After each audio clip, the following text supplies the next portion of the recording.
ஞானானந்தமயம் தேவம் நிர்மலஸ்படியாகிருதம் ஆதாரம் சர்வ வித்யானாம் ஹயக்ரீவம் பாஸ்மகே. நேயர்கள் அனைவருக்கும் அஸ்ட்ரோ கேஎஸ் ஐயங்காரின் பணிவான நமஸ்காரங்கள். வருட பலன் 2025 1/1/2025 ஆங்கில புத்தாண்டு. இந்த வருஷம் புதன்கிழமை அன்னைக்கு ஒரு பெரிய ஏற்றத்தோடு பிறக்கிறது. பொதுவாகவே பார்த்தீங்கன்னா நம்ம தமிழ் வருட பிறப்பு தான் பெரிய விஷயமாக கொண்டாடுவோம். இருந்தாலும் இந்த கேலண்டர் இயர்ன்றது எது கொண்டாடுறது அப்படின்னா, எல்லா விதமான உலக நாடுகள் எல்லாமே இந்த கேலண்டர் இயரை தான் முக்கியமாக உபயோகப்படுத்துறதுனால நம்ம இந்த கேலண்டர் இயரை கொண்டாடுறோம். புதன்கிழமை பிறக்கிறது. உத்திராட நட்சத்திரம் மிகவும் ஏற்றம். அதுவும் புதனும் சூரியனும் 9ஆம் இடம் அப்படின்னு சொல்லக்கூடிய தனுசுல பாக்யஸ்தானத்தில் உட்காந்துருக்கிறது பெரிய விசேஷம். இந்த வருஷம் பிறக்கும் பொழுது என்னென்ன கோல்சாரம் இருக்குது அப்படின்றத பார்க்கலாம். இந்த வருஷத்தில் எந்தெந்த மாற்றங்கள் இருக்குது, அதாவது மெதுவாக செல்லக்கூடிய கிரகங்கள் என்ன மாற்றங்கள் இருக்குது, இந்த வருடத்தில் இந்தியாவினுடைய ஒரு சில முக்கியமான பலன்கள் எப்படி இருக்கும் அப்படின்றதையும் பார்ப்போம். முதல்ல இந்த வருஷத்தினுடைய கோல்சாரம் ஆரம்பிக்கும் பொழுது என்ன அப்படின்னு பார்க்கும்பொழுது, ரிஷப ராசியில் குரு வக்கரகதியில், கடக ராசியில் செவ்வாய் வக்கரகதியில், கன்னி ராசியில் கேது, தனுசு ராசியில் சூரியன் புதன் மற்றும் சந்திரன், கும்ப ராசியில் சனி மற்றும் சுக்கிரன், மீன ராசியில் ராகு. இந்த மாதிரியான காலகட்டத்தில் இந்த வருஷம் பிறக்கிறது. இந்த வருஷத்தில் பார்த்தேனால் அதாவது ராகு கேத்து பெயர்ச்சி இருக்குது. அதாவது 26/4/2025 அப்போது ராகு கேத்து பெயர்ச்சி வாக்கிய பிரகாரம். அது தவிர குரு பெயர்ச்சி 11/5/2025 அன்னைக்கு குரு பெயர்ச்சி வருது. இது ரெண்டு தான் இந்த வருஷத்தினுடைய மிக முக்கியமான பெயர்ச்சிகள்.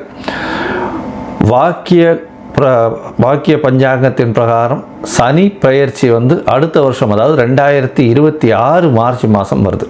ஸோ இந்த வருஷம் சனி பெயர்ச்சி வாக்கிய பஞ்சாங்கம் பிரகாரம் கிடையாது. இந்த வருஷத்தில் பார்த்தேனால் நல்ல ஒரு ஏற்றமான காலம். ஏன்னா இந்தியாவுக்கு மகர ராசின்னு சொல்லக்கூடியது, அதனால் நல்ல ஒரு ஏற்றம். 2ஆம் இடத்துல சனியும் சுக்கிரனும் சேர்ந்திருக்கிறது பெரிய விசேஷம். பண வரவிற்கு பஞ்சம் இருக்காது. இந்தியாவில் பொருளாதாரம் உயரக்கூடிய வாய்ப்புகள் மிகவும் அதிகம். அது தவிர வெளிநாட்டினுடைய ஃபண்ட்ஸ் எல்லாம் நிறைய வரக்கூடிய வாய்ப்புகள் உண்டு. ஏன்னா 12ஆம் இடத்துல சூரியனும் புதனும் இருக்கிறது ரொம்பவும் ஏற்றம். அது தவிர ஷேர் மார்க்கெட்லலாம் பெரிய ஏற்றம் கிடைக்கக்கூடிய காலகட்டமாக அமைய போகிறது. இந்த வருஷத்தில் பார்த்தேனால் முயற்சிகள் எல்லாமே வெற்றி பெறக்கூடிய காலகட்டமாகவும் இருக்கும். 2025 ஏப்ரல் மாதத்திற்கு மேலே பார்த்தீர்களேயானால், அதாவது ராகு கேத்து பெயர்ச்சியின் போது ராகு 2ஆம் இடத்துலையும் வரார், கேத்து 8ஆம் இடத்துக்கு போகிறார். அதனால் அதாவது ராசிக்கு 8ஆம் இடத்துக்கு போகிறார். இதன் மூலியமாக சில பிரச்சனைகள் வரக்கூடும். அதாவது இந்த கண் நோய் சம்பந்தமான பிரச்சனைகள். ஏன்னா சூரியன் வீட்டில் கேத்து இருக்கிறதும் சூரியன் 12ஆம் இடத்துல மறைகிறதும் கண் நோய் சம்பந்தமான பிரச்சனைகள் வரக்கூடிய காலகட்டமாக அமைய போகிறது. அதாவது ஏப்ரல் மேக்கு மேலே பார்த்தீங்களேனால் ஒரு சின்ன பிரச்சனைகள் வரக்கூடிய வாய்ப்பு இருக்கும்.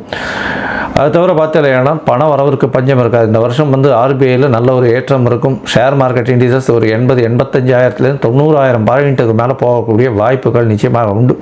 கோல்டு ப்ரைஸஸ் கொஞ்சம் அதிகமாக போகும். அது தவிர சில்வர் ப்ரைஸஸில் கொஞ்சம் ஸ்லம்ப் இருக்கக்கூடிய வாய்ப்புகள் நிச்சயமாக உண்டு.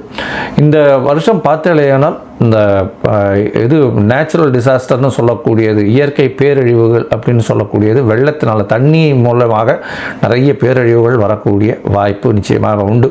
ஏன்னா செவ்வாயும் வக்கரகதி பெற்று நீச்சம் பெற்று இருக்கிறதுனால அந்த மாதிரியான காலகட்டமாக அமைய போகிறது. 4ஆம் இடத்துல சுகங்கள் குறையும். தண்ணியின் நிலத்தில் சுகங்கள் குறையக்கூடிய வாய்ப்புகள் உண்டு. நீரினால் கொஞ்சம் ஆபத்துகள் வரக்கூடிய வாய்ப்புகள் மிகவும் அதிகமாக இருக்குது. லேண்ட்ஸ்லைட்ஸ் வரக்கூடிய, அதுவும் வெஸ்டர்ன் காட்ஸு அந்த சைடில் இந்திய சாத்பூரா ஹில்ஸ் இந்த சைடில் மகாராஷ்டிரா சைடில் இருக்கக்கூடிய வாய்ப்புகள் நிச்சயமாக உண்டு.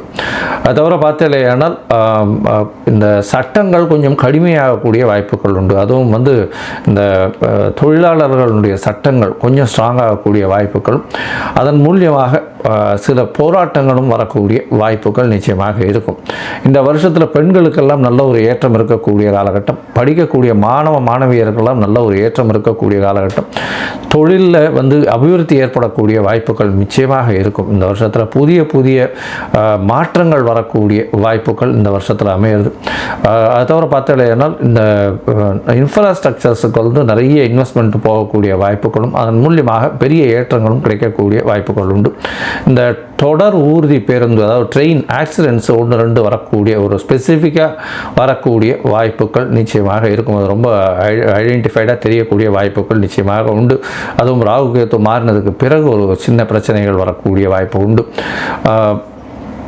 இதை தவிர பார்த்தாலேயானால் இந்த ராஜாக்கள்னு சொல்லக்கூடிய அந்த காலத்தில், இந்த காலத்தில் வந்து முதலமைச்சர்கள், பிரதமர் இந்த மாதிரியான பொசிஷனில், ஹையர் பொசிஷனில் இருக்கிறவங்களுக்கு சில பிரச்சனைகள் வரக்கூடிய, உடல்நல குறைவு வரக்கூடிய வாய்ப்புகள் இந்த வருஷம் நிச்சயமாக இருக்கும். மொத்தத்தில் பார்த்தாலேயானால் இந்த ஸ்போர்ட்ஸ்மேன், விளையாடக்கூடியவர்கள், இவர்களுக்கெல்லாம் விளையாட்டு இந்த மாதிரியான விஷயங்கள் இருக்கிறவர்களில் வந்து இந்தியாவினுடைய பெருமை அதிகமாக தெரியக்கூடிய வாய்ப்புகள் நிச்சயமாக இருக்கும். இந்த வருஷம் பார்த்தாலேயானால் இந்த ராகு கேது பயிற்சியும் குரு பயிற்சி, இந்த 2 பயிற்சிகள் மிகவும் முக்கியமாக இருக்குது. இந்த வருஷத்தில் வந்து இந்த ராகு கேது பயிற்சி, குரு பயிற்சி இந்த மேஷம் முதல் மீனம் வரை உண்டான ராசிக்காரர்களுக்கு என்ன பலன்களை கொடுக்கும் அப்படின்றத ஒன்று பார்க்கலாம். அதுக்கு முன்னாடி என்னுடைய மொபைல் நம்பர் கீழே ஸ்க்ராலிங்கில் வரும். உங்களுக்கு அஸ்ட்ராலாஜிக்கல் கன்சல்ட் தேவைப்படுமேயானால் நீங்கள் வந்து என்னை காண்டாக்ட் பண்ணுங்க. உங்களுடைய date, time, place of birth, அது தவிர உங்களுடைய பெயர், உங்களுடைய தாய் தகப்பனார் பெயரை நீங்கள் அனுப்புங்க. என்னுடைய கட்டணம் என்னன்னு சொல்கிறேன். கட்டணத்தை செலுத்திட்டு அதுக்கு உண்டான யூடிஆர் நம்பர் ஷேர் பண்ணேன்னா உங்களுடைய ஜாதகத்தை போட்டு சந்தி இருக்கா அப்படின்றத பார்த்து, அதாவது உங்களுடைய ராசி சந்தி, நட்சத்திர சந்தி, பாத சந்தி, அதை தவிர வந்து லக்ன சந்தி இருக்கா அப்படின்றத பார்த்துட்டு உங்களுக்கு உண்டான என்ன நட்சத்திரம்ன்றதை முதல்ல சொல்லி அதற்கு உண்டான தசாபுக்தி அந்தரம் சூக்ஷ்மம் என்ன நடக்கிறதுன்றதை பார்த்துட்டு இன்றைய கோச்சாரத்தில் எப்படி இருக்குன்றதையும் சொல்லிட்டு அந்த என்ன எளிய பரிகாரம் உங்களுடைய பிரச்சனைக்கு அப்படின்றதையும் சொல்கிறேன். பொதுவாகவே நான் பார்த்த ஜாதகத்தில் பார்த்தேன்னா ஒரு 50 விழுக்காடுக்கு மேலே வந்து அவளுடைய நட்சத்திரமே சரியாக தெரியாமல் இருக்கா. 3ஆம் பாதம் சித்ரா நட்சத்திரம் 4ஆம் பாதத்தில் இருப்பா, இல்லை 2ஆம் பாதத்தில் சித்ரா நட்சத்திரம் கன்னியா ராசின்னு சொல்லிட்டு இருப்பா, அவளுக்கு வந்து துலா ராசியில் இருப்பாள். இந்த உடைந்த நட்சத்திரங்கள் இருக்கக்கூடிய ராசிகள் எல்லாமே வந்து அவள் வந்து முதல் ராசியா அடுத்த ராசியா அப்படின்றதே தெரியாமல் கொஞ்சம் கஷ்டத்தில் இருக்கா. மோஸ்ட் ஆஃப் த பீப்புள், அதாவது விசாக நட்சத்திரம்னு சொல்லுவாள், துலா ராசின்னு பண்ணிட்டு இருப்பா, பார்த்தா விருச்சிக ராசியாக இருக்கும். அந்த மாதிரியான விஷயங்கள் மூலியமாக உங்களுக்கு இப்போ நடக்கிறது நல்ல தசை நீங்கள் நினச்சிட்டு இருப்பீங்க. ஆனால் தசை வந்து உங்களுடைய லக்னத்துக்கு ஏற்ற தசையாக இருக்காது. அந்த மாதிரியான பிரச்சனைகள் மூலியமாக உங்களுக்கு என்ன நடக்கிறதுன்னு தெரியாத அளவுக்கு, எதை பிளான் பண்ணலான்னு தெரியாத அளவுக்கு இருப்பீங்க. ஸோ உங்களுடைய ஜாதகத்தை அனுப்புங்க, சந்தி இருக்கா என்ன எதுன்றதை பார்த்துட்டு அதற்கு ஏற்ற மாதிரி நான் பலன் சொல்கிறேன். இப்போது இந்த 2025 மேஷம் முதல் மீனம் வரை உண்டான பலன்கள் ஒன்றா பார்க்கலாம். தனுசு, மூலம், பூராடம், உத்திராடம் இந்த 3 நட்சத்திரம் 9 பாதங்களை கொண்ட ராசி. ராசியின் அதிபதினு சொல்லக்கூடியவர் குரு பகவான் ராசிக்கு 6ஆம் இடத்துல இருக்கார். இந்த வருஷம் ஆரம்பிக்கும் பொழுது, அதாவது இந்த வருஷம் 2025 பார்த்தேனால் 2 வகையாக பிரிச்சுக்கணும். ஒன்று மே 11 குரு மாறுறதையும் டிசம்பர் வரலும் உண்டான காலகட்டம். அதுக்கு முன்னாடி உண்டான மே 11க்கு முன்னாடி ஜனவரி 1ஆம் தேதியிலிருந்து மே 11ஆம் தேதி வரலும் உண்டான காலகட்டம். இப்போ பார்த்தீங்கன்னா உங்களுடைய ராசிநாதன் 6ஆம் இடத்துல வக்கரகதியில் இருக்கார். வக்கர நிவர்த்தியும் வந்து பிப்ரவரி மாதம் ஒரு 11-12 தேதி ஆறுது. அதற்கு பிறகு பார்த்தேனால் 6ஆம் இடத்துல உங்களுடைய ராசிநாதன் இருக்கார். அது அந்த அளவு ஏற்றம் இல்லை. மே மாதம் வரலும் பார்த்தேனால் உடல் நலத்தில் சற்று பின்னடைவு இருக்கும். புதுசாக கடன் வாங்க வேண்டிய வேலை இருக்கும். அதை தவிர வேலையில் மாற்றங்கள் இருக்கக்கூடிய காலகட்டமாக அமையப்போகிறது. இந்த காலகட்டத்தில் பார்த்தேனால் உங்களுடைய ராசிக்கு 3ஆம் இடத்துல இருக்கக்கூடிய சனி பகவான் இந்த வருஷம் மொத்தமே அங்கே தான் இருக்கார். அதனால் முயற்சிகள் எல்லாமே விடாமுயற்சி உங்களுக்கு நிச்சயமான வெற்றியை கொடுக்கக்கூடிய காலகட்டம். அதை தவிர பார்த்தேனால் உங்களுடைய ராசிக்கு 4ஆம் இடத்தில் இருக்கக்கூடிய ராகு, அவர் உங்களுடைய ராசிக்கு 3ஆம் இடத்துக்கு வர்றார். அதாவது எப்போ அப்படின்னா 26/4/2025 இந்த காலகட்டம் வரலும் பார்த்தேனால் ராகு 4ஆம் இடத்துல இருக்கிறதுனால தாயின் உடல்நிலையில் சற்று பின்னடைவை கொடுப்பார். அதற்கு பிறகு பார்த்தேனால் உங்களுடைய ராசிக்கு 4ஆம் இடத்தில் இருக்கக்கூடிய ராகு திடீர் பணவரவை ஏற்படுத்துவார். படிப்பில் வந்து டிஸ்ட்ராக்ஷன்ஸை கொடுப்பார். கான்சன்ட்ரேஷன் இல்லாமல் இருக்கக்கூடிய காலகட்டமாகவே. ராசிக்கு 10ஆம் இடத்துல இருக்கக்கூடிய கேது பகவான் தொழிலில் மாற்றத்தை கொடுப்பார். வேலையிலையும் மாற்றம் வரும். ஏன்னா குரு இருக்கிறதுனால தொழிலையும் வந்து இன்னும் அடிஷ்னலாக தொழில்கள் எடுத்து செய்யக்கூடிய வாய்ப்புகள் நிச்சயமாக உண்டு. தொழில் கர்மஸ்தானம் அப்படின்றதுனால புதிய கர்மக்கள், அதாவது புதிய தொழில்களை செய்து அதன் மூலியமாக உங்களுக்கு பணம் வரக்கூடிய வாய்ப்புகள் நிச்சயமாக இருக்கும். இந்த வருஷம் பார்த்தேனால் மே மாதத்துக்கு மேலே உங்களுடைய ராசிக்கு சப்தமத்தில் குரு வர்றதுனால திருமணத்திற்கு பார்த்து கொண்டிருக்கக்கூடிய இளைஞர்களுக்கு கண்டிப்பாக திருமண பாக்கியம் இந்த தனுசு ராசிக்காரர்களுக்கு மே மாதத்துக்கு மேலே உண்டு. அதற்கு பிறகு பார்த்தீங்கன்னா உங்களுடைய எதிர்பாலினத்தவர் மூலியமாக நல்ல ஒரு ஏற்றம் கிடைக்கக்கூடிய காலகட்டம். உங்களுடைய ராசிக்கு பார்த்தீங்கன்னா பார்ட்னர்ஷிப் பிஸ்னஸில் பெரிய ஏற்றம் கிடைக்கக்கூடிய காலகட்டமாக அமையப்போகுது.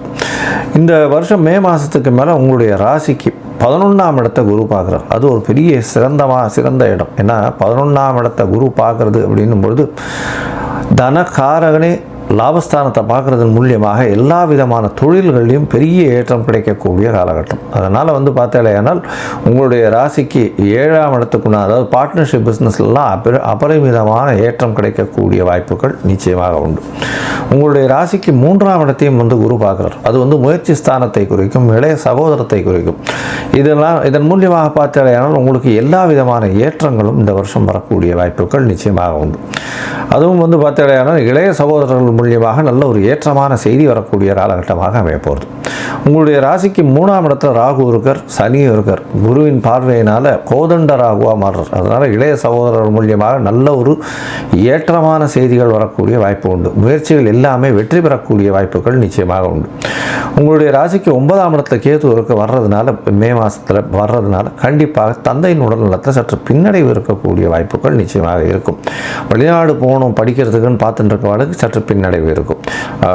போஸ்ட் கிராஜுவேஷனில் பிஜிஸ் பண்ணணும் அப்படின்னு நினச்சிட்டு இருந்தீங்கன்னா அதில் உங்களுக்கு நினச்ச யூனிவர்சிட்டி கிடைக்கிறதுக்கு வாய்ப்புகள் ரொம்ப கம்மியாகவே இருக்கக்கூடிய வாய்ப்பு உண்டு.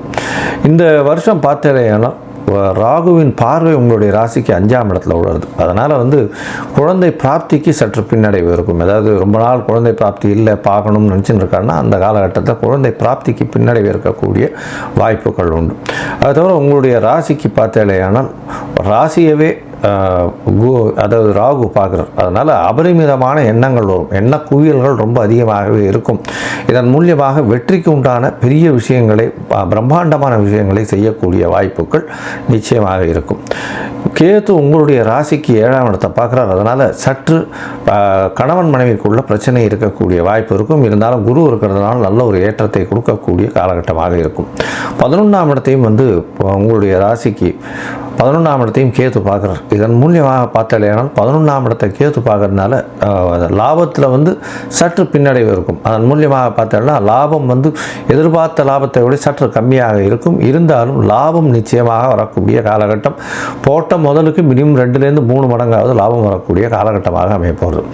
இந்த வருஷம் பார்த்தாலேனால் அதுவும் இந்த தனுசு ராசிக்காரர்கள் பேங்கிங் அக்கௌண்ட்ஸில் இருக்கிறவங்க, அதை தவிர ஆடிட்டிங் அக்கௌண்ட்ஸில் இருக்கிறவங்க, தங்க ஜுவல்லரி வச்சுருக்கிறவங்க, தங்கம் பொற்கொள்ளர்களாக இருக்கிறவங்க, டீச்சிங் ப்ரொஃபஷனில் இருக்கிறவங்க, ப்ரொஃபஷனலி குவாலிஃபைடாக இருக்கிறவங்க, ப்ரொஃபஸர்ஸாக இருக்கிறவங்க, எஜுகேஷனல் ஆப் இருக்கிறவங்க, இவங்களுக்கெல்லாம் ரொம்ப பெரிய ஏற்றமான காலமாக இந்த வருஷம் அமைய போகிறது. இந்த வருஷத்தில் நீங்கள் கண்டிப்பாக நாமக்கல் ஆஞ்சநேயரை போய் சேவிச்சுட்டு வாங்க. ஏன்னா தனுசு ராசிக்காரர்கள் கண்டிப்பாக ஆஞ்சநேயரை வழிபடுறது ரொம்பவும் முக்கியம். நாமக்கல் ஆஞ்சநேயரை போய் சேவிச்சுட்டு அவருக்கு ஒரு துளசி மாலை போட்டுட்டு வாங்க. எல்லா விதமான ஏற்றங்களும் உங்கள் வாழ்வில் நிச்சயமாக வரும்.